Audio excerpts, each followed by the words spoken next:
वक्रतुंड महाकाय सूर्यकोटि समप्रभ निर्विघ्नं कुरु मे देव सर्वकार्येषु सर्वदा। गुरुर्ब्रह्मा गुरुर्विष्णु गुरुर्देवो महेश्वरा गुरुर्साक्षात् परब्रह्म तस्मै श्री गुरवे नमः। या कुन्देन्दु तुषारहारधवला या शुभ्रवस्त्रावृता या वीणावरदण्डमण्डितकरा या श्वेतपद्मासना या ब्रह्माच्युतशङ्करप्रभृतिभिर्देवैः सदा वन्दिता सा मां पातु सरस्वतीर्भगवती निःशेषजाड्यापहा। ॐ सहनावतु सहनौ भुनक्तु सह वीर्यं करवावहै तेजस्विनामधीतमस्तु मा विद्विषावहै। ॐ शान्ति शान्ति शान्तिः। ॐ नमस्ते गणपतये त्वमेव प्रत्यक्षं तत्त्वमसि त्वमेव केवलं कर्तासि त्वमेव केवलं हर्तासि त्वमेव केवलं नर्तासि त्वमेव सर्वं खल्विदं ब्रह्मासि त्वं साक्षादात्मासि नित्यं ऋतं वच्मि सत्यं वच्मि अवत्वं माम् अववक्तारम् अवश्रोतारम् अवदातारम् अवधातारम् अवालूचारम् अवशिष्यम् अवपश्चात्तात् अवपुरस्तात् अवोत्तरातात् अवचोर्ध्वातात् अवाधरातात् सर्वतो मां पाहि पाहि समन्तात्। त्वं वाङ्मयस्त्वं चिन्मयः त्वम् आनन्दमयस्त्वं ब्रह्ममयः त्वं सच्चिदानन्दाद्वितीयोऽसि त्वं प्रत्यक्षं ब्रह्मासि त्वं ज्ञानमयो विज्ञानमयोऽसि। सर्वं जगदिदं तत्तो जायते सर्वं जगदिदं त्वत्तस्तिष्ठति सर्वं जगदिदं त्वयि लयमेष्यति सर्वं जगदिदं त्वयि प्रत्येति।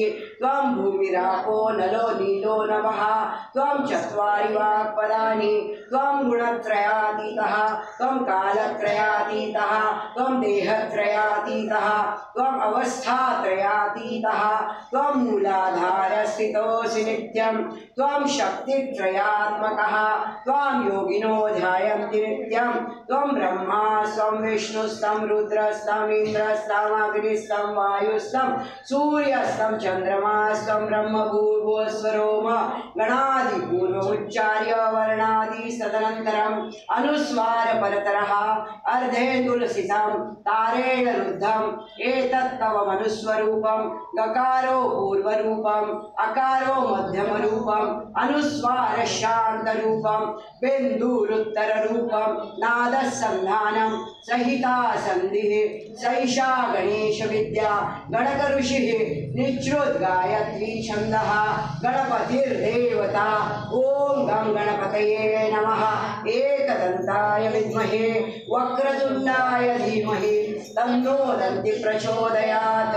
एकदन्तं चतुरहस्तं पाशमाङ्कुशधारिणं हृदयं च वरदं हस्तये बिभ्राणमूषकध्वजं रक्तं लम्बोदरं शूर्पकर्णकं रक्तवाससं रक्तगन्धानुलिप्ताङ्गं रक्तपुष्पैः सुपूजितं भक्तानुकम्पिनं देवं जगत्कारणमच्युतम् आविर्भूतं च सृष्ट्यादो प्रकृतेः पुरुषात् परम् एवं ध्यायति यो नित्यं स योगी योगिनां वरः।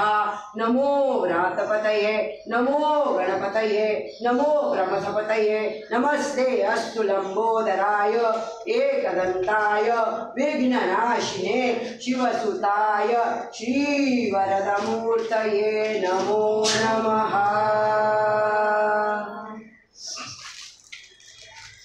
हळूहळू डोळे उघडा सगळ्यांनी। भगवान बाबांच्या चरणी माझे शतकोटी प्रणाम।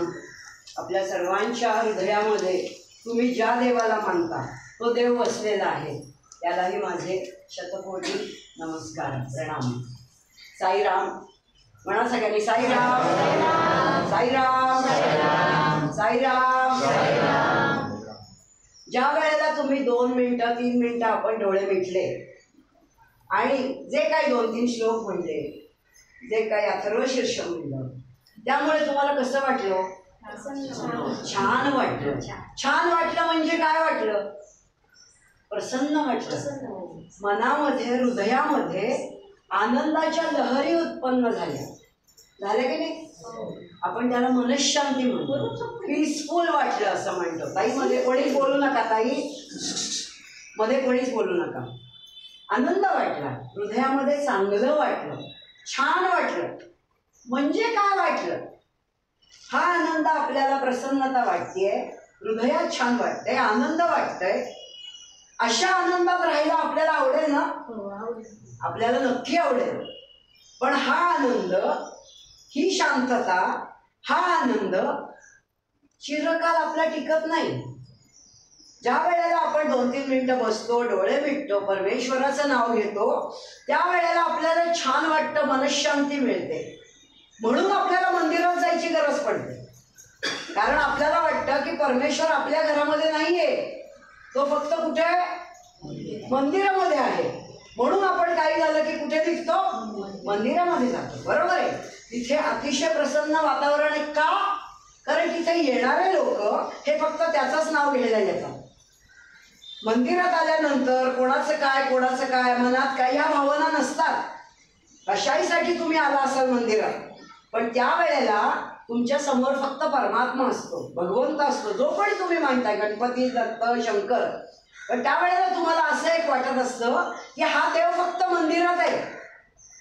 म्हणून मंदिरात नमस्कार करून हार फुलं नारळ फोडल्यानंतर 2 मिनिटं छान वाटतं आणि मंदिराची पायरी ओलांडून जसा घराचा रस्ता लागतो तसे आपले दुःख, कलह, यातना, डोक्यात असलेले विचार सगळे सुरू होतात.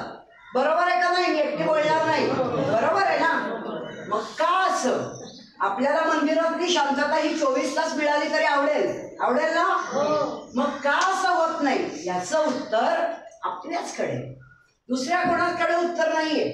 आपल्याला सवय काय असते? तुझ्यामुळे असं झालं, तू हे केलं म्हणून असं झालं, तुझ्यामुळे असं झालं, तुझ्यामुळे माझी मनशांती बिघडली, तुझ्यामुळे मला विक्री झालं, तुझ्यामुळे मला त्रास झाला. आपण सगळं तू तू तू तू असं म्हणत असतो. पण ज्या वेळेला आपण एक बोट दुसऱ्याकडे दाखवतो त्यावेळेला 4 बोटही आपल्याकडे असतात. म्हणून भगवंताचं, कुठल्याही भगवंताचं ज्याला तुम्ही मानता त्याचं नाव घेतल्यावर आनंद वाटतो. कारण आपल्या हृदयामध्ये सुद्धा एक भगवंत आहे की नाही? तुम्ही एखादी गोष्ट चुकीची करा, तुम्हाला वाटतं आत्ता 5 मिनिटं ही चुकीची केली, मला फायदा होतोय, मला पैसे मिळत आहेत, मी खोटं बोलून मला असं वाटतंय. पण ज्यावेळी तुम्ही रात्री झोपता त्यावेळेला प्रत्येकाच्या हृदयाच्या कोपऱ्यामध्ये एक भगवंत दडलेला आहे, जो की असतोच पण आपल्याला वाटतं तो नाहीये. त्यावेळेला आपली एक सत्सद विवेक बुद्धी असते, ती आपल्याला म्हणते तुला 5-10 हजार रुपयाचा या वागण्यामुळे फायदा झाला कदाचित, तू खोटं बोलून तुला आत्ता फायदा झालाय, पण हे तुझं नाहीये. हे तुझे मिळवलेस हे तुझं नाहीये. हे मिळवण्यासाठी तू जे कर्म केलंयस हे चुकीचं आहे. हे प्रत्येकाच्या हृदयामध्ये एक जण आहे लपलेला भगवंत, तो सांगत असतो. बरोबर आहे का नाही? बरोबर आहे.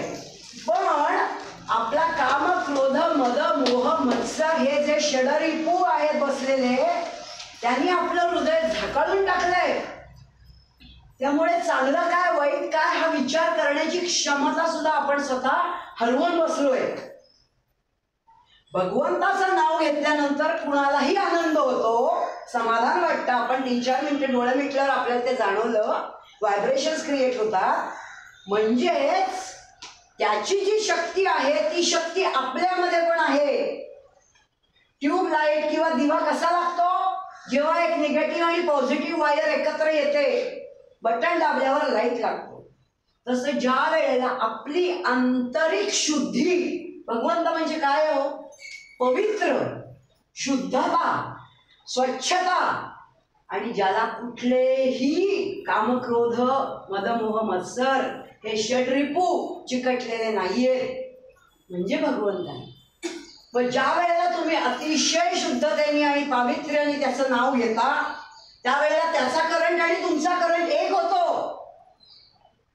आणि त्यावेळेला जशी ट्यूब लागते, दिवा लागतो, तसं काहीतरी तुमच्या हृदयामध्ये होतं आणि तुम्हाला आनंद मिळतो. मोठ्या मोठ्या लोकांना समाधी लागलं, कुंडलिनी जागृत. म्हणजे काय आहे? काही नाहीये.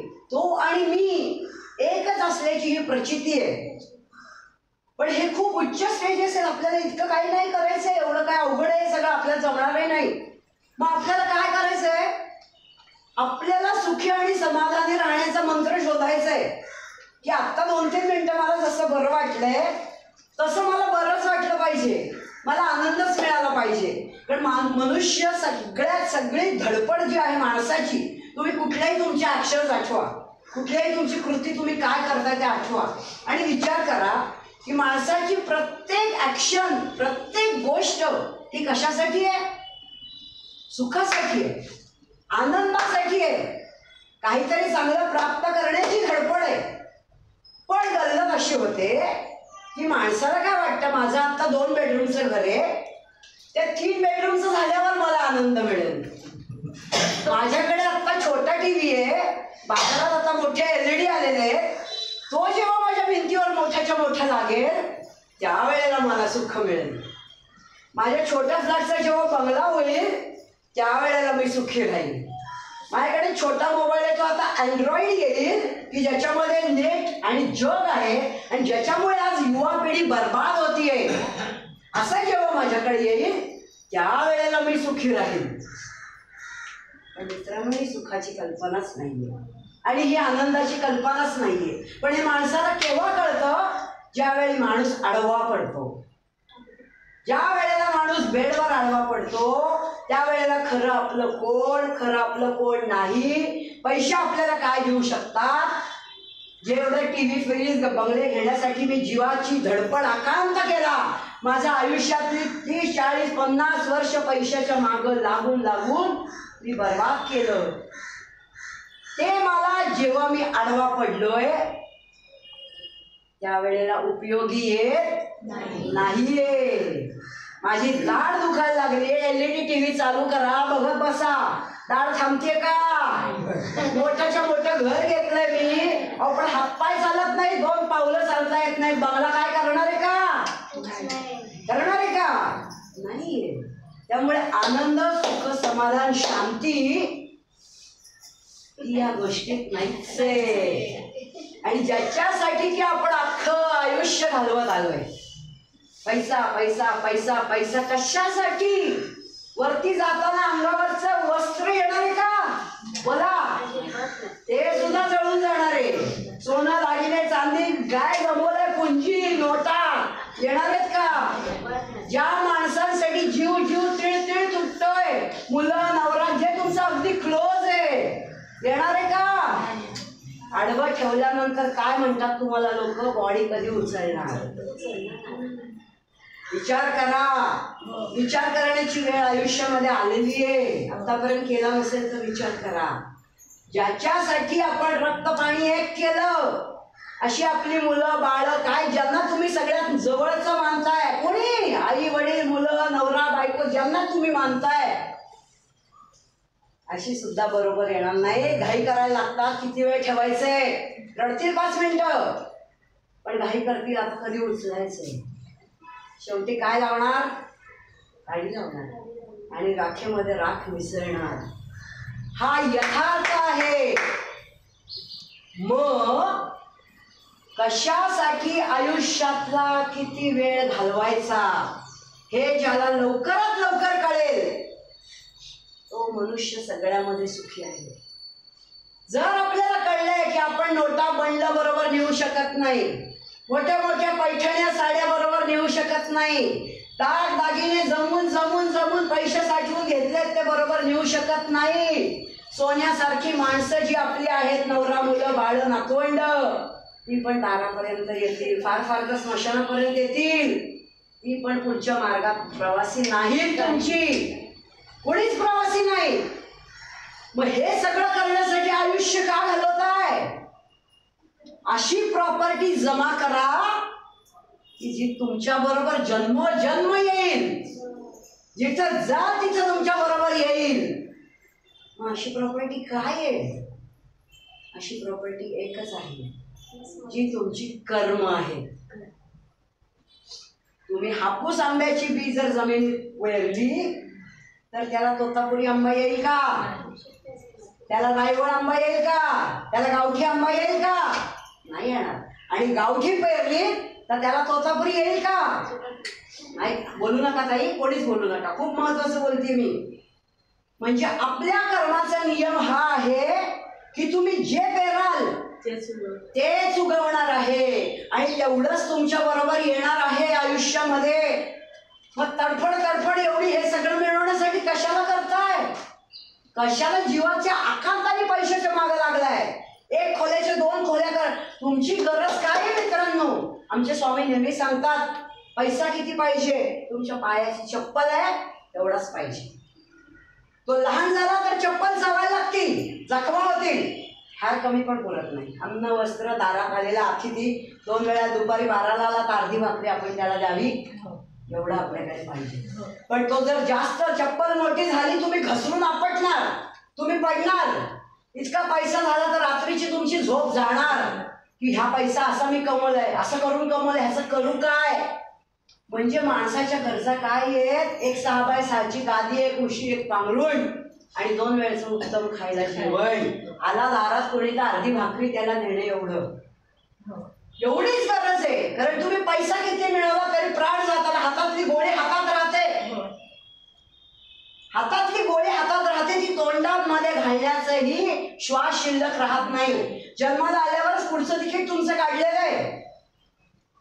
जेवढे श्वास आहेत त्याच्यात एक श्वास सुद्धा ऍड होणार नाहीये. ही रियालिटी आहे लाईफची. मग का आपल्या आयुष्याचा इतका सुंदर वेळ जो भगवंताने दिलेला आहे आपल्याला, तो वेळ आपण ह्याच गोष्टी करण्यासाठी घालवतोय. तुमची कर्तव्य तर तुम्ही सगळीच केली पाहिजे. गृहिणीचं कर्तव्य काय? घरातल्या सगळ्यांची काळजी घेणं, स्वयंपाक पाणी करणं, सगळ्यांना अन्न पाणी घालणं. वडिलांचं कर्तव्य काय? बाहेर जाणं, पालन पोषण करणं. पण कशा पद्धतीने पालन पोषण? वाल्या पण पालन पोषण करत होता. खूप दरोडे करून लोकांना वाल्या कोळी माहितीये ना, पैसे घरात आणून द्यायचा. बायका मुलं काय म्हणली? तुम्ही पैसे ज्या पद्धतीने आणताय, तुमचं कर्तव्य पैसे आणणं आहे, पण तुमच्या पापामध्ये आम्ही कुणीही सहभागी नाही. तुमची कर्म ही तुम्हालाच फेडायची आहेत. आम्हाला हे मान्य नाही तुम्ही वागता ते. वाल्याचे डोळे नारद मुनींनी उघडले. काय चाललंय तुझं? कसं आयुष्य घालवलंय? ज्या वेळेला त्याला एवढा पश्चाताप झाला की चुकलंय माझं आयुष्यामध्ये, फार मोठं चुकलंय. कारण माझी बायका मुलं ज्यांच्यासाठी मी हे सगळं करत होतो ते पण म्हणतात पापाची धनी आम्ही नाही, तुझं पाप तुझ्याकडे. मग मी हे सगळं कोणासाठी करत होतो? मला नाही करायचं हे. आता मला मार्ग सांगा नारद मुनी, मी काय करू? मला पश्चाताप झालेला आहे. पश्चाताप ह्याच्यासारखं प्रायश्चित्त नाही. पण म्हणून सारखे पश्चाताप करायचे का? नाही. पूर्वताप केला पाहिजे माणसाने. कोणतीही कृती करताना 100 वेळा विचार करा, मी हे करू का? मी हे करू का? मी हे केलं तर काय होईल? याचे परिणाम काय होतील? सारखं नाही एखाद वेळेस क्षमा मागा. सारखंच क्षमा करो कसं काय देव ऐकेल? किती वेळा ऐकेल? नाही ना. मग ते खरोखरी वाल्याला पश्चाताप झाला आणि तो म्हणला, खरंच मला प्रायश्चित्त घ्यायचं, मी काय करू? नारद मुनी म्हणले, काहीच करू नको. नामस्मरणासारखा उपाय नाही. तू एका जागी बस आणि कंटिन्युअस रामनामाचा जप कर. पण तो म्हणतो, माझ्या तोंडात रामच येत नाही, राम राम तोंडात येत नाहीये माझ्या, मी काय करू? नारद मुनी म्हणले, मरा मरा मरा मरा म्हण. इतक्या लोकांना मारलंयस तू, तुझ्या तोंडात मरा मरा नक्की येईल. वल्ल्याकोळी मरा मरा मरा मरा मरा मरा मरा मरा मरा मरा म्हणायला लागला आणि त्यातून राम नाम प्रकट झालं. आणि जो दरोडेखोर होता तो वाल्याचा वाल्मिकी झाला की ज्याने रामायण घडायच्या अगोदर रामायण लिहून ठेवलं.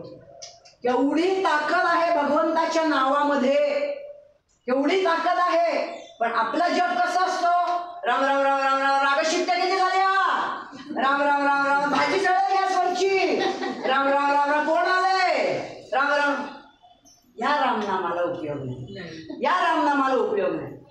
उपवास करायचं म्हणजे काय? आज सकाळी खिचडी, संध्याकाळी भगर खाऊ, दुपारी भूक लागली तर आज विग्रावाडी खाऊ, हा उपवास नाही. उपवास भगवंताच्या सानिध्यात जास्तीत जास्त राहणं हा उपास.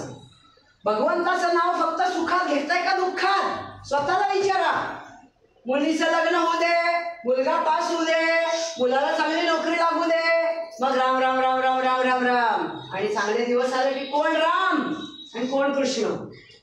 सुखात आणि दुःखात.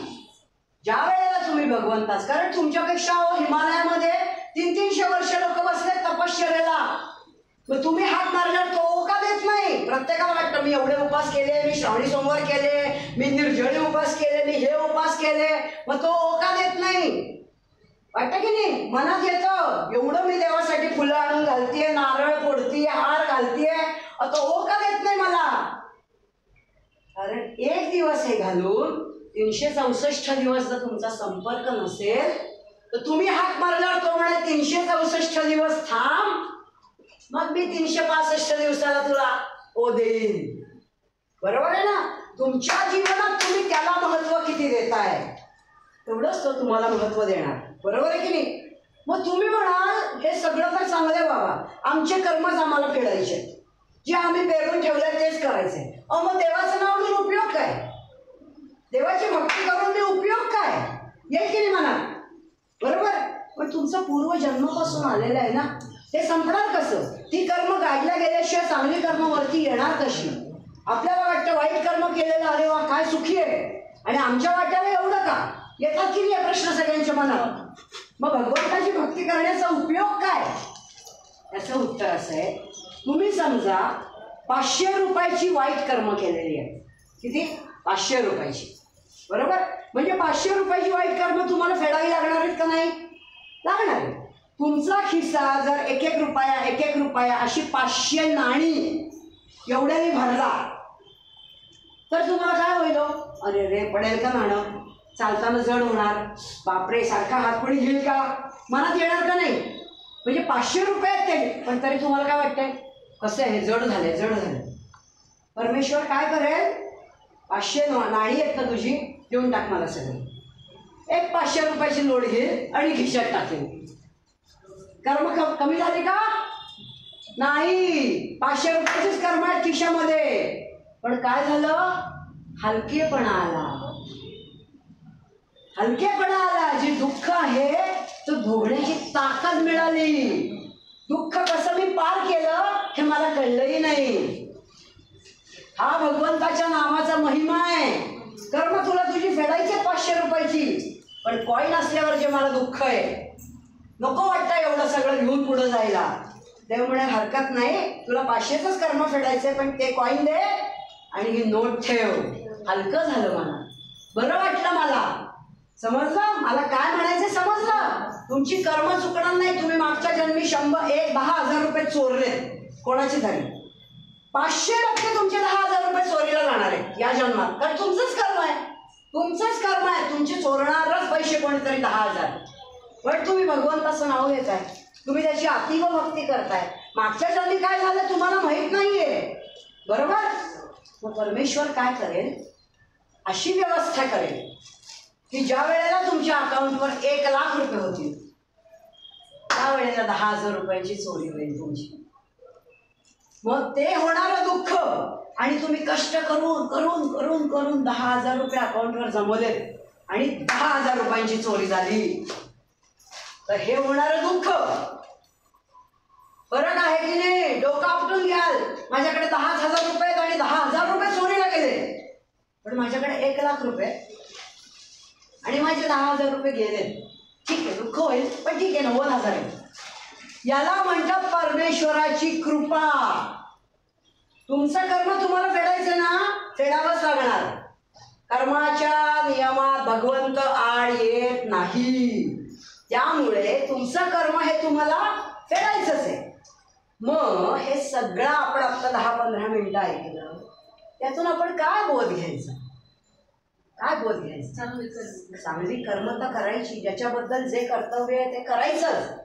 पण आयुष्यात मनशांती आणि सुख पाहिजे असेल तर पहिला सिद्धांत जगात आपलं कोणीही नाही.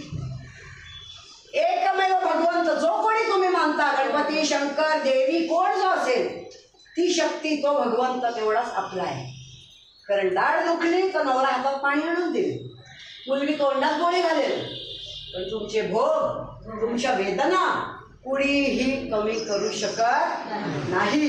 त्यामुळे पहिला सिद्धांत सुखी जीवनाचा आहे काय आहे की या जगामध्ये भगवंताशिवाय कुणीही नाही. हा सगळा खेळ आहे. आपण एका रूफ खाली, एका छताखाली एकत्र आलोय, मुलं बाळ, नवरा बायको, हे आपलं कर्म भोगण्यासाठी आलोय. मुलामुळे होणार